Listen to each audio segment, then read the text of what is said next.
to Beyond the Ring, a podcast that covers all things in the stock show industry from the informative to the insane, starring Ryan Rash. I will separate glitter before I let your opinion of me matter. And Dale Hummel. Unfortunately, good people will occasionally make bad decisions when financially strapped. Now on with the show. Welcome to Beyond the Ring. This is Dale Hummel, along with co-star Ryan Rash. Hello, hello, hello. It's a very eventful week. I don't know anything about current events other than Hunter got a big amount of money wired to Joe's home. And yes, he did. Menendez has been indicted for taking gold bars as bribes, and all of the Democrats are calling for him to resign. The GOP debate is tonight, and nobody cares because your boyfriend Viagra has plummeted in all of the polls, and DeSantis is worse. So unless Haley has another breakout performance, Would you like to tell me what the polls are going to be in a week? About where they're at now. DeSantis will still be second. No, he's almost third. He's at 15%. I just looked at the poll. He's almost third. No, he's not even close to third. Okay, you keep telling me. What we can, the only prediction you know why they've shifted focus off the national polls. Now they're just looking at, even though we're 4 or 5 months from the state caucuses and primaries or whatever, Trump is so far ahead in all of them that Nikki Haley has surged above Viagra and your boy Ronnie D in the statewide polls. So that's all they have to focus on now. The only thing I know from the debate, one thing, they will boo Chris Christie tonight. They will boo Chris Christie. I promise you they will. How about the fact that the judge in New York has decided that this is a banana republic and she can decide what property values are? Mar-a-Lago is only $18 million. Okay, well, I'm unaware of any of that. Yeah, Trump, a lawsuit in New York, nothing like this has been going on forever. She decided that Trump International, whatever the hell you want to call it, his company, whatever, defrauded everybody, inflated all these values of properties. Mar-a-Lago is only worth $18 million, according to her. And what does Trump believe it to be worth? I don't even know, but Dale, I'm telling you, I know what my family's estate in Crockett, Texas is worth, and I'm telling you Mar-a-Lago is worth what has been appraised at, and I know Mar-a-Lago is worth a considerable amount more than that. Probably like 2 holes of the golf course. Well, I want to go back to a little bit of the details on the money that the Biden family, we can say that it was Robert Hunter Biden. We can say whoever, but you are correct. There was $250,000 from a Chinese business partner, summer of 2019. That would have been basically when Joe was running for president. He was running. Yes, that is correct. So the wire listed the Delaware home of Joe Biden as a beneficiary. Mm-hmm. This is in debate because they say that Hunter was in California. It doesn't even really matter. But the address that was on there, 1209 Barley Mill Road, that is Joe's primary resident. And I think this is going to cause some problems for him. And even larger, the Comer Oversight Committee. So they keep talking about this, but they because of the impeachment process, their investigation is opened up some more bank records. And what we suspected, there's millions of dollars from a la cartes, Russia, Ukraine, you like that one, don't you, Ryan? And Romania. Don't even get me started on Ukraine because I now have somebody that stands with me on this Ukraine bullshit. You are outvoted. Anyway. I don't know what to do, but I don't object to bringing down the Russian troops. Hold on. 1 hour ago, okay? The DOJ ordered Hunter and Biden investigators to remove any reference to Joe Biden in FARA probe warrant. The U.S. Department of Justice ordered FBI and IRS investigators involved in the Hunter Biden probe to remove any reference to President Biden in a search warrant related to Foreign Affairs Registration Act probe. Okay. Yeah, that's completely legal. That's completely legal. So anything to do with Joe, they can't search? I'm just telling you that was 1 hour ago that came out. This is just crazy. I mean, it is so simple to look at the dollars and cents and that Joe has been in public office for 58 million years and how many homes he has and do the math. Even, okay, let's say that I think I heard, and I could be wrong. They're addressing, at least Hunter's attorney came out and said the $250,000 from the Chinese business that is tied to the CCP, that was a loan, they're saying. Even if it was, I would love to see how the records of them paying back that loan. How would you like to think they can find those? Probably not. How about the new Trump that shows Trump so deep 10 points ahead of Biden in the general? 10, double digits. That's really good. Okay. That's never happened. With that said, it does not matter. It doesn't matter. Does not matter. Who? That was the final blow. That was the final blow in him being running for president. That was it. That was so your boyfriend, your California boyfriend, I need to qualify this. It's not going to be him. Will be at the debate tonight. Yeah. And basically as an advocate of the White House. Yeah. What's that? It's not going to be Gavin. Gavin's not. It's going to be Michelle. I'm telling you, they're putting him out there. Somebody's pushing him. I'm sure Nancy. No. To me, that's her nephew. I understand that the fact that they're announcing he will be at the debate to help the Biden administration, that's fairly telling, in my opinion. I'm telling you, I think they're pulling out the big guns. The man, the myth, the legend, Michelle Obama. There'll be somebody like that. And she is Maybe the man. Hillary will knock her out. She is something. She is not good. No, if I'm just telling you, if Michelle Obama announces that she's actually running for president, I'm just saying that Hillary Clinton has had 54 close friends suicided themselves. Michelle might be number 55 because she is not going to take it well that another president's wife might be the first female president of the United States. It's not going to go well. Yes, that would not go well at all. Mm-mm.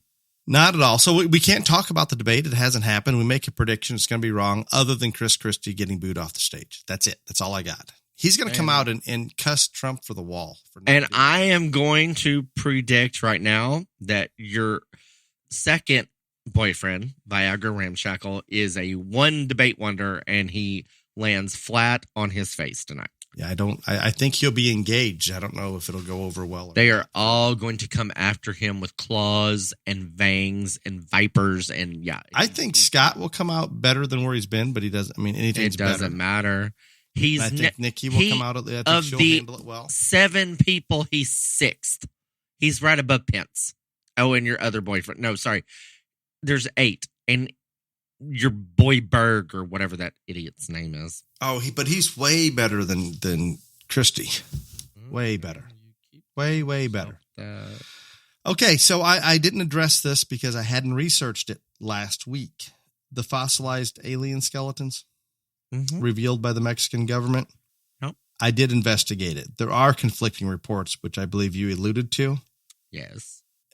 And there's some very reputable people that say they have analyzed those and that was not assembled. That is all dated correctly. Everything seems to be correct, and there's others saying the opposite. I'm going to stand up for you on the aliens, on this case in the aliens, because I tried to explain this to you. So there is a USFologist who has multiple shows on the History Channel that, by the way, this week I have watched portions of them. I'm not going to explain why. This is news to me. You've been busy. You've been busy flushing. You haven't even talked to me. This will be the most interesting podcast ever because we've had less communication this week than ever. But anyway, and this crazy-haired man, USFologist, is the one that I told you came on and said that was all real, authentic, all this other stuff. I have now watched some of his shows, and whether you believe him or not, he is well-referenced, well-respected, a leader in his field in this, and he says it's legit. This is hard for me. The only thing that I can say, okay, those things look like little baby ETs. It looked crazy. if they were going to fake something, they would have to do a better job.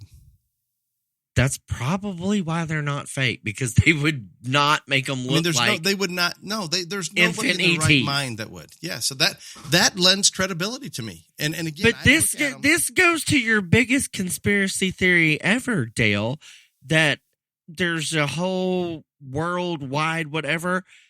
The biggest alien movie in the nation world that's ever been is E.T.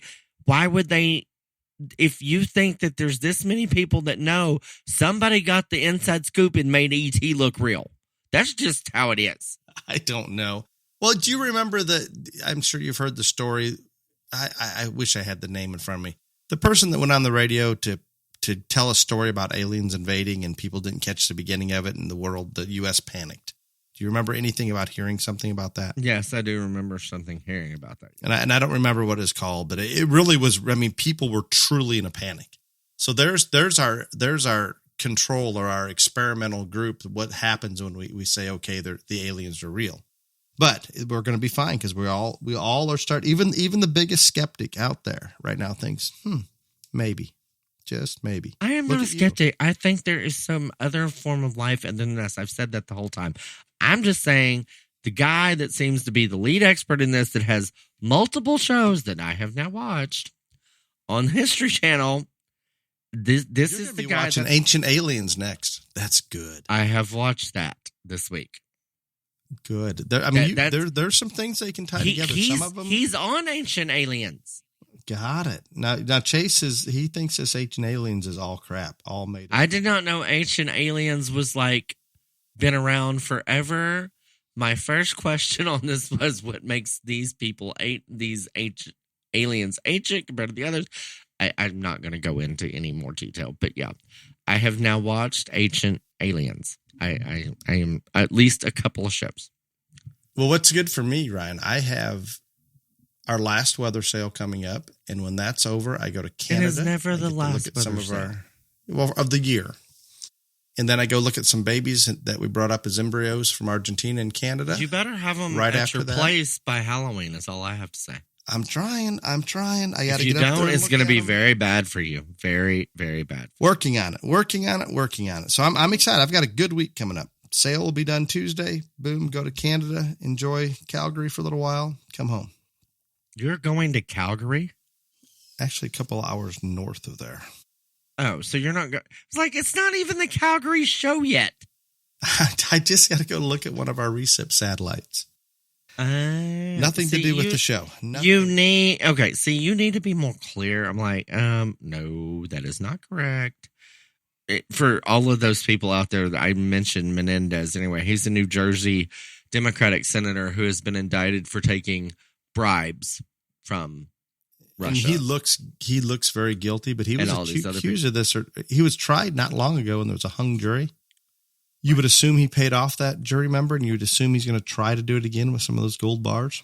Oh, and that is my anyway. But I find it very interesting that people like AOC and all these other prominent Democrats have come out and said that he needs to resign. Do you know what else AOC said recently? I know. She was hammering on the economy, basically saying that all these politicians in Washington can look at paper and say the economy's great, but the real world, the economy sucks. She was hammering on Biden a little bit. Oh, well, then that's telling sign that guess what? She's back. The tide has turned. Yeah, the tide has turned. She is backing. She is. And then, there's no way she'd come out and say that if she wasn't. Oh, no. And she can lie with the best of them. We're short on time because we've had a terrible week as trying to get stuff recorded, and Clifton's busier than ever. But I do want to put in one funny thing or two funny things on current events. First off, so this week before Joe went to Michigan to spend 12 minutes, he spent an hour and 30 minutes in Michigan total from the time he touched down to he took off. He spent 12 minutes in the picket line. But before that, the White House releases a statement, or not released, but got leaked this deal that they've done all these things to prevent Joe from tripping, because evidently earlier in the year that no one announced to us that he had been diagnosed with severe arthritic spinal syndrome, whatever that is. And that's what called getting old. That's what caused all this tripping. And guess what happened to him? Even though they've done all these things, including making wear tennis shoes, and he takes the short steps out of Air Force One, guess what happened? He tripped coming down the stairs. And go ahead. Do you hear about the helicopter did not land in the grass at the White House because it was a little bit wet? Oh, no, I did not hear that. 200 feet in the grass. Instead, they take him to the airport and motorcade him to the White House so he wouldn't have to walk across the grass. There you go. And then the other funny thing on a personal level, because if this is one of your question and answers, I'm just nipping it in the bud right now. So Saturday, because I have many, I can adjust. Okay, so Saturday, I was in Ohio judging a show. I didn't get to start till 8 p.m. The show ended at 11:30 p.m. Very late. This latest I've ever started a show, latest I've ever ended a show. Anyway, long story short, the next day I had to judge goats at 10 o'clock in the morning. We all know I don't stay in the town, so I am coming out of the parking lot, and I had parked right across from the arena. And we all know that I am a terrible driver. Most of you don't know, but I am very night blind. And I was done with the show and trying to run 2 phones and come out of the parking lot. And so I wheeled this rental car around. And the next thing, all you hear is this commotion, this loud, whatever, all this other stuff. I was dragging a metal trash can with the front of the rental car. And everyone at the show thought it was the funniest thing they have ever witnessed. And so I just stopped. That was good to just come clean on it. That was good. I just came clean. I'm fine with it. It's okay. I was on the phone. I was talking, texting, and driving. All whatever. Yeah. That's a real good example to say. Children at home do not do what I do. Parents at home do not do what I do. But yes, I did literally make the metal trash can my bitch with the rental car. So there you go. That's a good story. Good story. Well, because we're short on time, give us some BTRJLA news. I will be glad to. Top 10 overall goats in the nation this week. First place, Travis Arney from Indiana with 580 points. Second place, I'm going to assume a sibling, Reagan Arney with 522 points. Third place, Audrey Poling from West Virginia. Fourth place, Echo Bartles from Colorado. Fifth place, Addison Sharp, Utah. Sixth place, Colby Wilson, Delaware. Seventh place, Piper Liska, Arizona. Eighth place, Piper Crooks, Indiana. Ninth place, Ashley Poling, West Virginia. And 10th place, Isabel Lowry. Isabel. I actually know her from Montana. I would like to highlight one of our top 10 jacket sponsors this week, and it is Ellis Beefmaster. All of you know that is also my family. Laddie, Sherry, and Callie Ellis have supported the BTRJLA as a national top 10 jacket sponsor for the past 2 years. Ellis Beefmasters has dominated the showring and the genetics of the Beefmaster breed for a long time. They have a sale next Sunday, October 8th. You can find them on Facebook, Instagram, my Facebook, my Instagram. But again, where is the sale? The sale is in Bryan College Station, where I'm at actually right now. And they have several lots up for sale that have all been published. We greatly appreciate the Ellis family and Ellis Beefmasters for their support of the BTRJLA, and they support all junior livestock organizations and have for a very long time. But thank you, Ellis Beefmasters, and please check out their offerings. Which heifer did I see on Snap or on social media that I thought was Molly? Cute? That's Molly. the one you Go want. buy Molly. Is Molly for Good sale? golly, Miss Molly. And she yes, is selling. Molly is for sale. Only half. Like all? Oh, no, because I refused. I did not want to sell, and so we came. Life is about compromise, Dale. That's what you tell me. I didn't want to sell it all. They wanted to sell. She's going to win, and we sold half. So there you go. One more thing you forgot back on the points thing that you were going over the goats. Very important. Did you forget to mention that if it's a Hummel livestock goat or a Hummel goat, they get double points? No, they do not get double points that way. No, sorry. But good try. Nice try. Nice try. Work. That would be a good selling point. Yeah, there you go. I'm sure everybody would pay for that. I had an enjoyable few days. Sorry. Also, one other thing, then I'll shut up. You can join for BTR JLA 2024 on Sunday, October 1st. I'm going to have a Facebook Live, either live or video uploaded about all the things this weekend, about things for 2024. But starting Sunday, October 1st, we are taking new membership for 2024 for BTR JLA in our third year. Okay, I'm done. And the first one to actually register at midnight gets nothing. Point or two. Nothing. They get nothing. Okay, I'm going back to my trip to Exarban, where I had several show families stop me at the show and tell me about the Showfresh H2O, how well it was working for them. This is a great product. Unlike some, no false claims, just basic science. Pour Showfresh H2O into your animal's water. It will neutralize the chlorine, and the animal's likely to be more willing to drink. You can find Showfresh H2O at your local farm store, supply trailer, or at swampfox.com. Thank you, Showfresh H2O. Main topic, reality check. And this is, I would say this, would this be your topic, Ryan? Yeah, this was my topic. You're going to take credit for it, but this is my turn. No, I'm not. I like it, but I'm not. This is going to be good. I'm just going to kind of let you go. Right. Yeah. You always just let me go and have no opinion. Said no one ever. And again, I want to state at the beginning that this has nothing to do with any single show I have judged. It is a culmination of a lot of the shows that I have judged, we'll just say in 2023. How about that? Okay. And across species. Right. Across species. And again, this is not singing out any show. I don't want any show to think that this is about them or anything like that, or any set of exhibitors or any state or anything like that.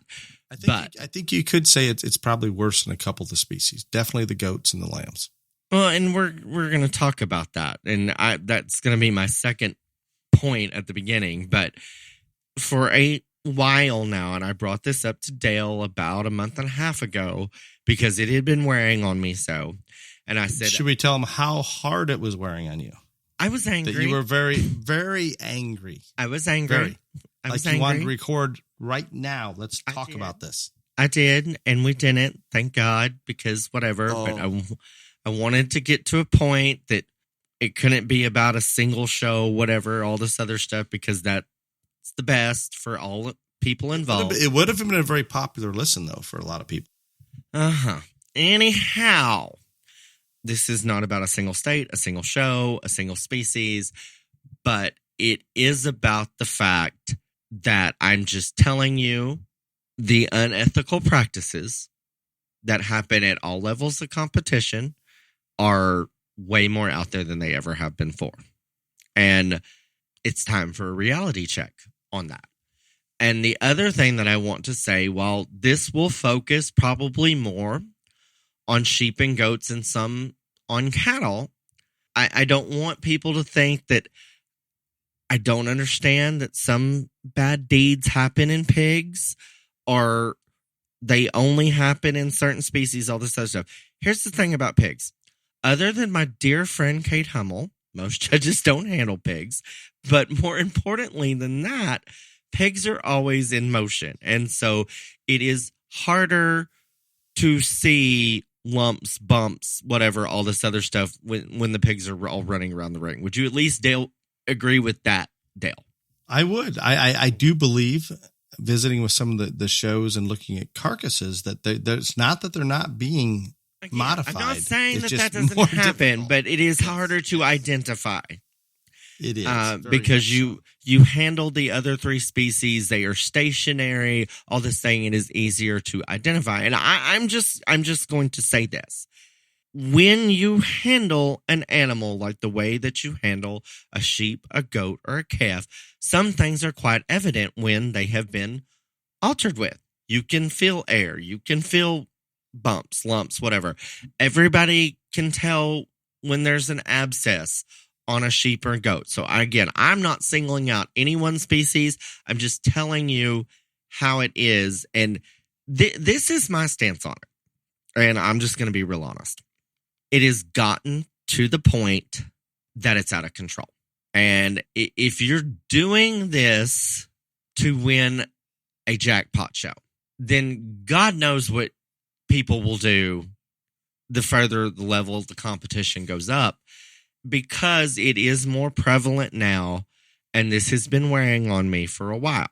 I am simply going to state that I have had it. I'm done. And I am going to make a personal commitment to myself that if I know for a fact and can identify without a doubt in my mind, and I'm telling you, this is happening more and more often. We've talked about this, that one has been messed with. I am, for the sake of that exhibitor and that family, if it is a sheep and goat, I'm going to leave you out of the top 5. So I don't have to call you out on the mic and save your child embarrassment. And you're going to be angry because you're going to be 6th or lower or whatever, and you're going to be pissed. And when that happens, I hope you come up to me and ask me why. And then I'm going to say, well, let's go handle your sheep or goat. How about that? I'm all in. I'm happy to make that commitment with you. And there are some times that's not going to be possible, because I have said on here before, it is real hard to make yourself look stupid. I don't even care about looking stupid anymore. I don't. Like that one who may have won 16 jackpot shows or whatever. If he's 6, I don't care if you think I'm stupid anymore. I'm trying to save a kid from being embarrassed, because there are only so many ways you can say one is unnatural in terms of handle, texture, conformation, etc., without the world catching on. So I don't even care if I look stupid anymore. But there are times where there are not 5 in a class. And if you land on that spot, God help you, because I'm just going to say exactly what's wrong. Because it's out of control. I cannot explain to you how out of control it is. And if I look dumb and I don't get to judge shows as much as I do, I'm fine with it, because I never thought that I would see it as prevalent at all the levels that I'm seeing it. It's sad. It just is. And I agree with Ryan, and I'm not out there sorting near as many shows, but the few that we do, and Ryan and I have done some of those back to back, and we'll discuss, hey, what about this one or that one that was screwed with? And I'm probably a little more willing to call that animal out, and I guess indirectly calling that kid out, especially if it's an older kid. Maybe I should not, and take Ryan's approach, but I've never been afraid just to beat him. Again, when we're absolutely sure, and there's well, hold on now. I don't use them if I know they're jacked with, but I have put them 3rd, 4th, whatever. I'm now just in the top 5 where you had to talk about them, right? Where I had to talk about it, whatever. Now, if I can just, if there's more than 5, I'm just going to leave you out and save your kid embarrassment, because I am no longer going to sugarcoat it. I'm not going to say this one is aired or this one has an abscess or whatever, but I'm saying this is unnatural. And if you hear that come out of me, you're going to know what that means. Absolutely. And I think most of the time we have judges out there that are going to choose to ignore it because that's the easier path. And it's much easier. Yeah. But it also only makes the problem worse. And I think that's why we are where we are right now today in our industry. You get away with it once, you're going to try it again and again and again and again. And and they get very brazen, very, very brazen. Oh my God. It is so, I know that a lot of listeners have never felt an animal that has been aired, so they don't know, but it is very easy to identify. It is not hard. It just is not. And that's just all there is to it. Like there is no mistaking the way that feels, whether it's a calf or what, any of it. There is no mistaking that. There is also no mistaking when one hip is bigger than the other. What about when they're so sore from being needled they can't even they're limping? You can't get your hands on them, or they limp, or there are abscess marks. It's just, Ryan, I've watched a judge use one with a near baseball sized knot from an injection site. Use the damn thing to win. Again, I wasn't there. I don't know. I can't speak, but I believe you. But I can only do what I can do. And I hope that other people will either appreciate this and try to clean this up, because it truly is out of control. And if it, just like Dale mentioned, I think it was last week, that we are on the USDA's radar. Or did you say FDA? I don't remember what you said. But anyway, okay. Anyway, we are on their radar more than we have since the 1990s. And again, if this continues, it's going to be another huge black eye on our industry. Here's the difference between the 90s and right now. In the 90s, there was no social media per se. There was no woke culture. There was no cancel culture. PETA wasn't nearly as big of a thing. If something significant happens at that level to our industry now, I am very scared of the ramifications that will come. It will go further than what any of these the show families can realize that are listening right now, Ryan. From exactly what you're talking about. Trying to shut down shows or all this other stuff. I don't think they can do that, because it is still America and we still have freedom to do what we want. But what y'all don't remember is the people that buy these animals at your county auction, your state fair, all this other stuff. They do that for publicity, for goodwill, for PR. If this is all a dramatic train wreck all over the news and we're all labeled as cheating, lying, terrible, awful people, how many of those people you think is going to fill the stands at the next auction and want to buy one of these animals from one of your kids? It will be a challenge. Not as many. No. And Ryan, you go back to the 90s, you know what the biggest fear was then? And I remember it in two species specifically.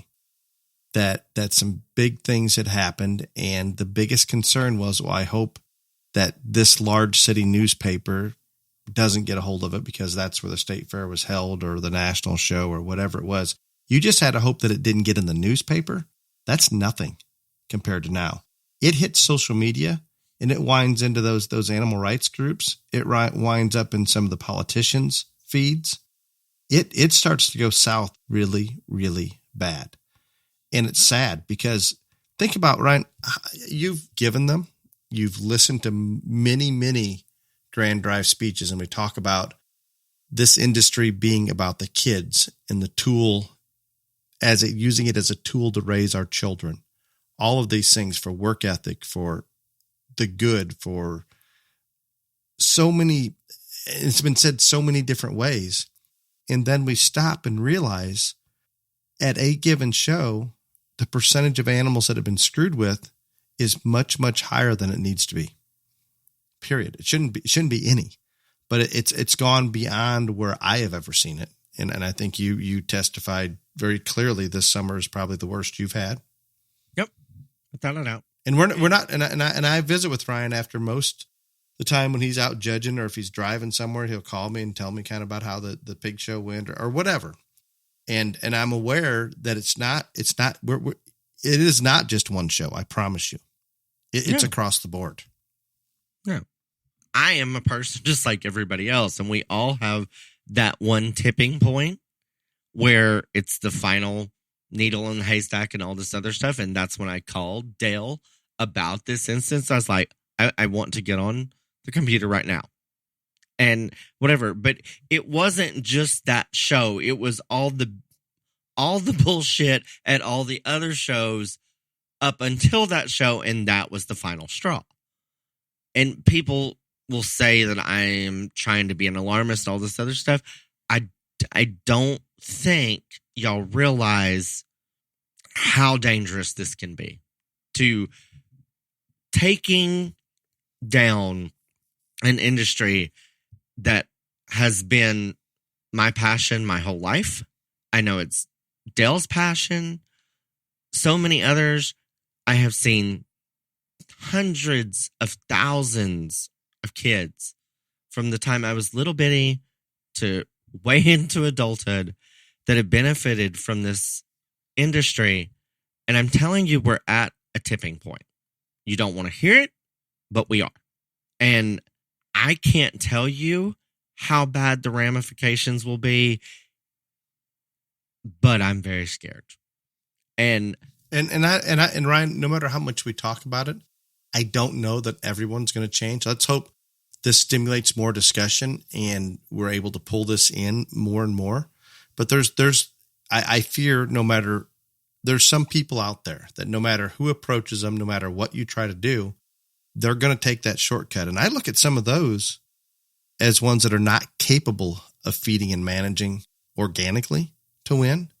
The only way they can do it is take a shortcut because they're simply not good enough to do it the other way. And I don't have a problem saying that because it is easier when you take those shortcuts. It takes away from everything that we're trying to do and build and learn and understand and teach our kids. And it's sad. It really is a problem right now. I hope that the discussion we're having right now, and maybe the best people to listen to it are some of our younger judges, anybody that's out there sorting shows, you know exactly what we're talking about. You do. And maybe some of you have beat those that have been altered. I'm going to say many of you give them a pass because you're afraid that you're going to look bad by beating one that just won another show, or you're uncomfortable with how to describe why you're beating this one. Take Ryan's path. In sheep and goats, we usually pull 5 out, talk those 5, put them 8th, put them last. I don't care where you put them. Don't even have to worry about talking them. I guarantee you the people behind that one know why you beat them. They may come up and ask you, but I doubt it. Well, that's why I'm inviting them. That's why I'm inviting. I would love to have that conversation. If you felt like you've been wronged when I do this and this happens and you're left out of the top 5 or whatever, and I promise you, I'm going to know. I'm not even going to have to think about which one it is. I was like, well, let's go handle your animal. How about that? I think that's a great approach. And those ringside, when you see that one that's looks pretty good from the outside, just get the shit beat out of it. You know why? It'll have a red flag on it saying, hey, this one's not quite right. If we could get more judges to stand on their 2 feet, believe in what this industry is truly about, believe in exactly what they're saying in that grand drive speech, stand up for that and try to make this industry better by doing that, that would have the biggest change of anything. It makes me sick how many times I watch a judge out there just use those livestock on many of those situations. I know they know better. I know they're aware of what's going on and they do it anyway. I can excuse somebody that just has no idea. Maybe it's the first show they've ever judged. They just don't know. Those that have been in the ring a lot, those that have been in the trenches, those that understand, it's unexcusable. I do know that this podcast helps get people. I know it's affected change, and I know it helps get people talking. And that's the reason that I have felt adamantly about bringing this up for a little bit, but then whatever. Because in this industry more than ever, it's not like other industries. We don't focus on the things that need to be changed. We just okay, we're just not going to talk about that. Well, we can't do that. That doesn't work. And while it is absolutely glorious in so many ways, and it does change lives of families and kids and all of these other things, so many different ways and in so much magnitude. We also can't let the little bit of negative take us all down. And I'm not saying it can take us out for good, but it can put a severe damage on the greater good of this thing. And I don't know what else to do other than to just say, we have to tackle this head on. And I think it's only logical we tackle this head on, because we as a livestock community, those that have given basically their lives to support this and foster this particular activity, why not fight to get this back to where it needs to be, and fight for exactly what we talk about this industry claims to be? Let's just do it. Let's push back a little harder. And again, I think it's going to take everybody from the ground up: breeders, brokers, parents, all the above. But I'll tell you what, if some judges follow Ryan's lead or my lead in terms of what we're doing with those animals, when we're pretty damn sure this is what's happening, that will make a difference. I promise. Well, when they don't get the results that they're looking for, yeah, it's very simple. And you know what, Ryan? What's frightening? I'm just going to come out and say it.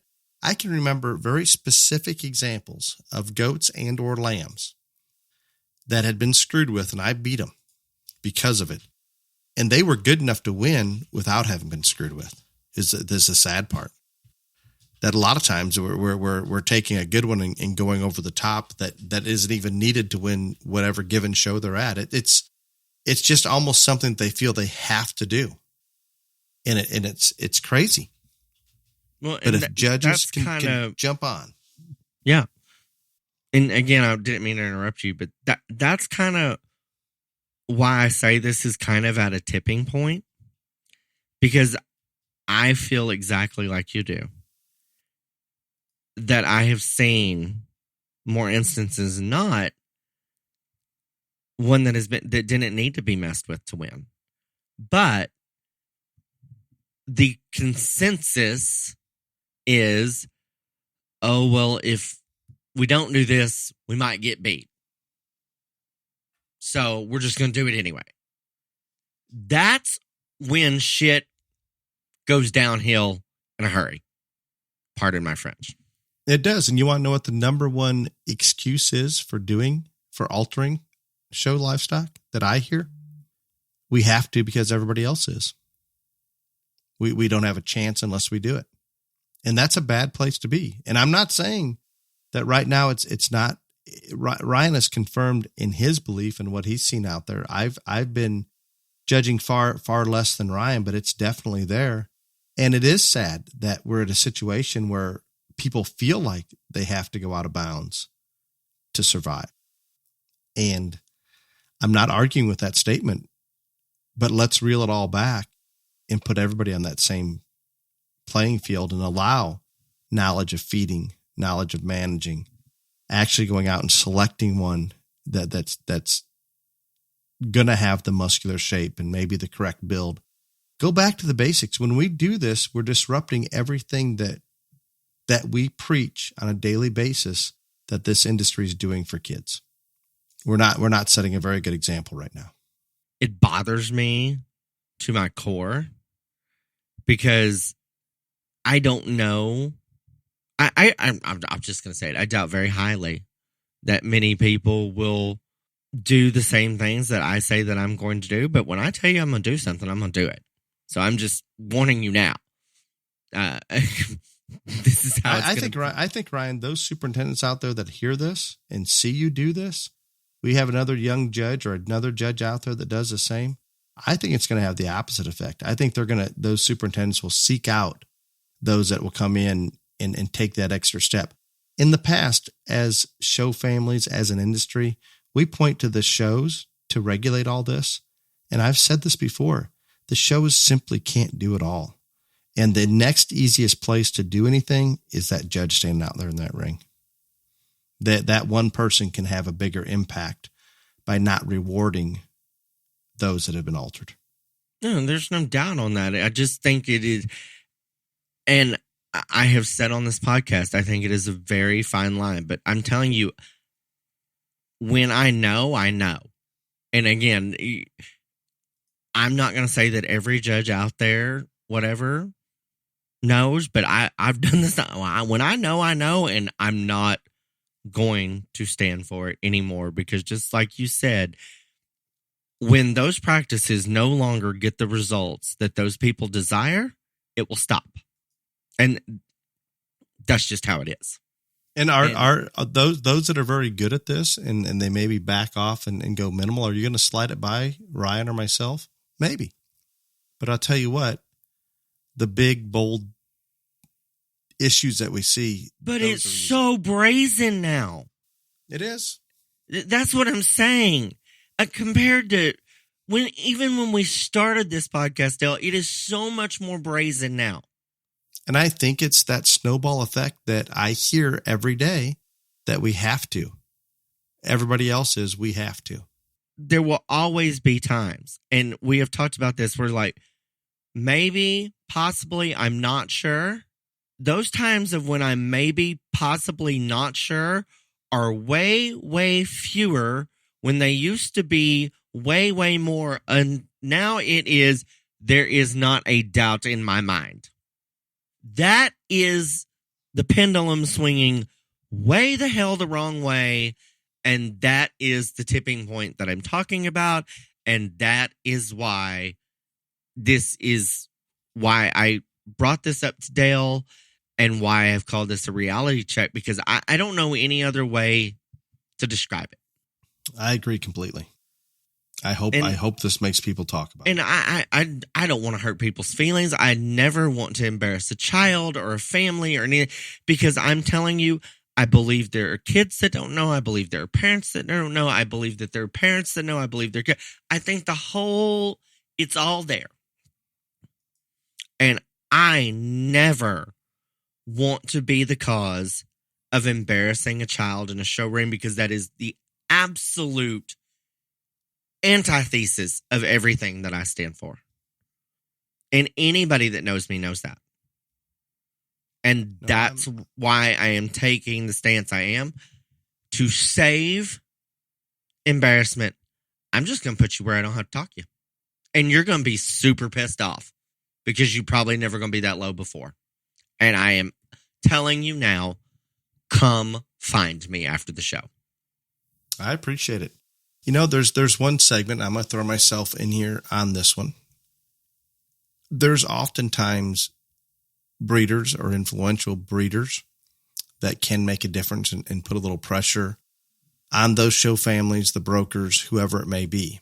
However, what a lot of people don't understand is, as breeders of show livestock, it's not an easy living. There's a lot of people out there doing it, not a lot of people making a living doing it. And all of a sudden, you have the financial aspect of this where you're trying to feed your family and make a livelihood out of it. And I can think back, and this holds so true. I had a gentleman tell me one time, good people will make bad decisions when financially strapped. And I think there's a little bit that plays into things. There are breeders that will shuffle their animals into hands that they know are going to go a crazy, wild direction. And I get it. If you don't win shows, you don't sell animals. It's a never-ending circle that is going to be hard to break. But we at least have to try.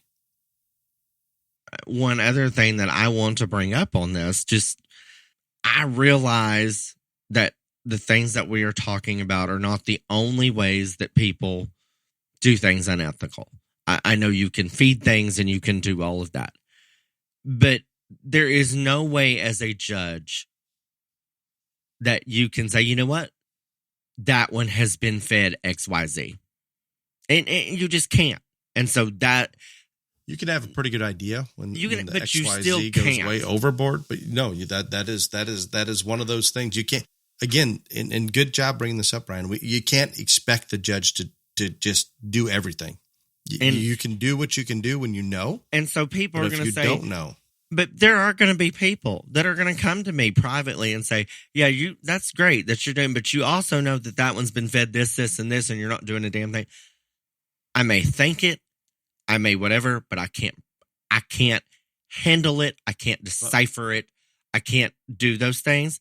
So I can only do what I can do in terms of when I know there's a lump, a bump, an abscess, an air bubble, all those things. That doesn't, when you feed those things, that doesn't happen. So again, but what does it is right? equally as detrimental. I want everybody to know that. And probably in terms of what Dale's talking about with the USDA and the FDA, even more detrimental. But there is nothing a judge in a ring can do with 100% confidence about that. And so I'm just putting that out there. But there is one thing that is happening because people are feeding more and more at higher levels of A, B, and C. And when you bring one of those into me, or you bring one of those into Ryan, more muscle doesn't mean better animal. Well, that's been me my whole life. So I mean, again. So you're taking some of those when they go too far, they're damaging themselves anyway. We're better off finding a high quality animal that's built better, that has that show ring appeal and an attractive look, that fits in that window of muscularity that's very acceptable to more than you even need. But all of a sudden, that wild, way out there extreme one that doesn't fit with anything else at the entire show, that may not be built great, that may not be just really good anywhere else. And that one's probably never going to win under me anyway. But exactly. That's what I'm getting that at. one will win under a lot of people. And that is sad. I don't want people to either say, well, yeah, this is a great topic or whatever, but you can't fix this or whatever. You can't do it. I get it, but I'm just putting it out there saying that is equally as detrimental, but it is impossible to detect. Yes, especially if done well and you don't get stupid and go too far with it. But there's plenty out there that go too far, and they if a judge simply can evaluate skeleton and build and evaluate quality and not just single trait, select for the absolute crazy Belgian blue wildest looking muscle that the hocks rub together when it walks. Yeah, it's probably not. Yeah. No, it just at some point more muscle isn't an advantage, and we've talked about this so many times. I like heavy muscled animals. I mean, I'm a huge advocate for putting more muscle in Angus cattle. I will be the first one to tell you that. Do we need to go to Piedmontese or Belgian blue type muscle? No, we do not. But I believe, and I'm going to just come out and say it, in the market lamb ring and even in the goat ring right now, the market goat ring, that top end of goats has more than what we need. Or more, they have a lot. They have plenty of. We've reached that point, and I'm guilty as a breeder. I've bred for muscle as well. Everybody is chasing muscle because it's such a new industry relative to the others. But guys, once you get there, let's start making the animals better. Let's make them good on their feet. Let's get them to come stronger out of that shoulder. Make sure that neck ties in right. Let's level out those hips as best we can. Let's do some of those things beyond just selecting the wildest muscled animal out there. And that will help keep everything else in check. Yeah. We're short on time today, Ryan. So I'm good. I feel comfortable. I think I've said what I needed to say. This may go over like a lead balloon. I don't care, but I just think I don't have any idea how it's going to go. I don't either. And it is what it is. It's fine. If you listen to my tagline at the beginning of this, you will understand that I don't care if it goes over well or not, but it just is what it is. But I am very serious. I can only take accountability for what I can do as one person that cares about this industry, loves this industry, wants to see it thrive, succeed, not just survive. And I damn sure don't want to see it damaged. And so we have this platform, and this is what we brought this podcast out for, is to not only be a proponent of all the wonderful things that the junior livestock industry does, but also to point out the blemishes and how to clean them up. And I am only one judge, and I am only one person. But somebody's got to take a stance on this. And again, it's just to the point that I felt that it needed to be brought out. Greatly appreciated. With that said, are you ready to tell us a little bit about your sponsor for question and answer? We would like to thank Leonard Truck and Trailer and Basic Animal Health for being the Beyond the Ring podcast question and answer sponsor. Basic Animal Health is bringing you the question and answer portion. If you go to www.basicanimalhealth.com and purchase any of their products and use the code BTRJLA at checkout, then we will receive a portion of their profits for BTRJLA awards. So I have a pile of questions in front of me, Ryan. I can kind of pick and choose. Is it okay if we use you can use whatever. I was just nipping that one in the bud because I knew they said that they were going to send it. There. And I was just like, I'm going to get this out of here and out of the way because I did it. I made the trash can my bitch. I just did. That's just Okay, the first one comes from Austin. How do you deal with jealousy when it comes to either selling high-priced animals or consistently being successful at the shows? Do you downplay your achievements and just not market/advertise them? You are so asking the wrong person this question. I thought this was perfect for you. I mean, literally so. Austin knew you were going to unload. Wrong person this question. I have been very honest on this podcast that even though I am somewhat popular now, that has not been the norm my entire life. And I never went to a show to make friends, be friends. I went to win. And I didn't care if you liked me or not, but I have always wanted to be successful because in the end, more times than not, I was respected. May not be liked, but I was respected. And so I have dealt with jealousy my whole life. I can't even begin, and I'm not even going to describe the things that have been wrote, said, the things that have happened to my cattle, things vandalized, equipment, all this other stuff. You would have no idea, and it's not even worth repeating. So I have dealt with jealousy my whole life, and I am not normal. Dale will tell you I am not normal. I just didn't care. I just wanted to meet the goals and the dreams that I had, and I didn't care who it pissed off. And that's just me. I get if you are a seller. I mean, there have been half a dozen or more cattle go for $100,000 in the past week. Market steers, not right. Breeding animals. I mean, yeah. And so as a seller, all I can tell you is if you're not going to broadcast that or be proud of it, then you probably need to get out of the business, because if you sell one for 6 figures, good for you. There's not just a whole lot of people that can say that. I would never not publish my achievements of animals that I sold or bred one, regardless. That's not a way to promote or grow or keep in business in this thing. And so my advice to you is if you are worried about people being jealous or talking about you, you better get a much thicker skin or get in a different industry. Because if they're not talking about you, you're not winning or you're not successful. And that is just that. It's a good thing we're trying to save time today. Sorry. You picked the damn question. I knew it was going to go long. Austin, I hope that answers it. I think Ryan just here, that's what you should have expected from him. So, and again, it is what it is. Zero.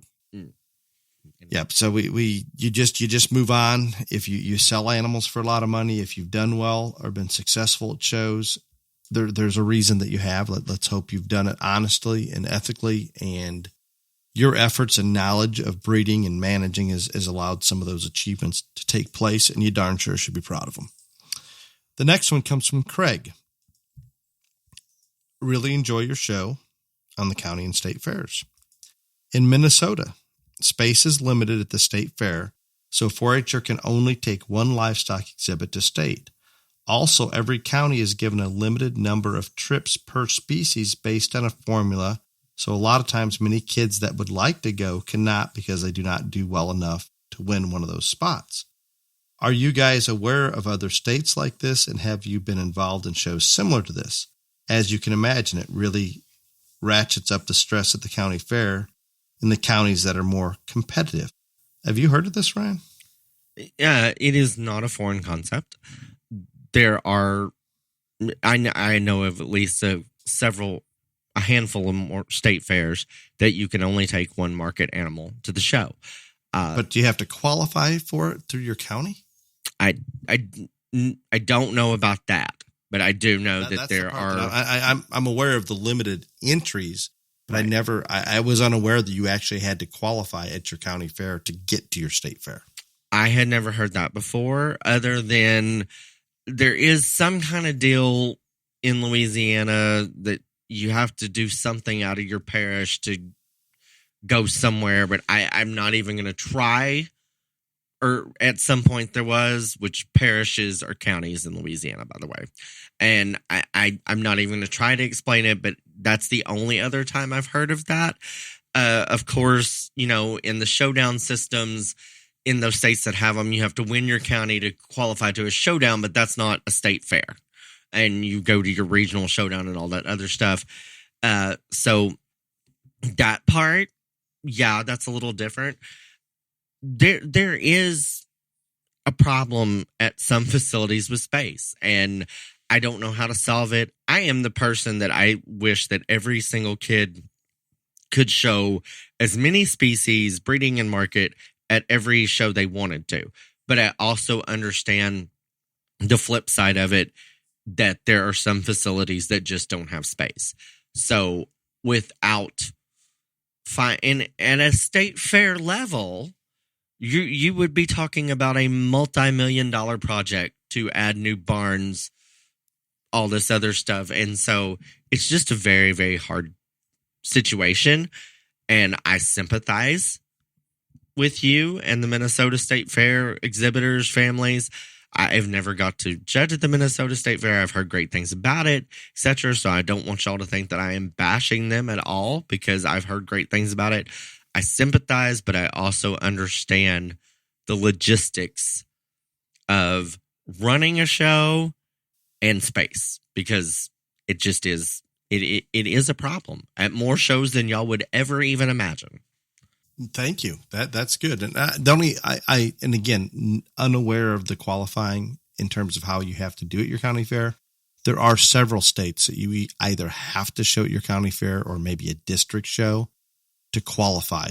It doesn't mean you could be last in class, but you have to go there in order to go and exhibit at the state fair. Yeah. It doesn't matter how you place. You just have to participate, I guess you could say. How many was that? Two? Got one more. Okay, I got a long one for you. Oh. This one comes from Christopher. Look forward to the show every Friday. In your interview with Wade Franklin, at the end, you discuss the possibility of a Texas major having a no-shag rule. Now that county fair season is upon us, I have recently seen champion backdrop photos of lambs at a show with a no-shag rule, in which I think severely takes away from the quality of the animal. If this rule were to catch on, what are some ways you would argue against the rule to the rules committee?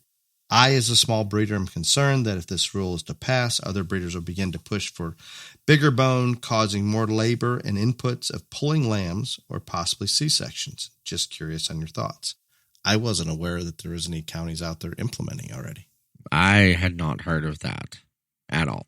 And there was a lot of buzz and a lot of talk about it happening at a Texas major. Pretty sure that the rule books are out, and I have not heard anything about it being implemented. So thank you to all the Texas majors for not doing that yet. To whoever asked this question, I think we covered this. I'm just going to state again, with slick-sheared steers in Texas, nothing changed. The same people who work hard, spend money, try hard, are dedicated, whatever, when the fitters don't go away, nothing changes. It doesn't. We just talked about rules last week, wasn't it? I swear to God, it does not. I think change. if you use a slick steer rule at some of the Texas majors, I think that proves that and I'm looking in from the outside, but I get to attend a lot of Texas majors, and I feel pretty comfortable that once that rule's in place, it almost gives those really good families that are working that much harder and searching that much harder for those animals. I think it's giving them a bigger advantage than they had with hair, because it's even harder yet to make one look the part. I don't think if anybody implements this or does this, it's going to change anything in the long run or the long scheme of things of what is already taking place right now. It's a non-starter. Agreed. So it'll be interesting to see how this evolves, or if it even goes anywhere from it. But that is interesting. I was unaware that those even existed at this point. With that said, Ryan, it's one of the shorter episodes we've had for a while. That's not a bad thing. Until next week, be safe. Y'all come back now, you hear?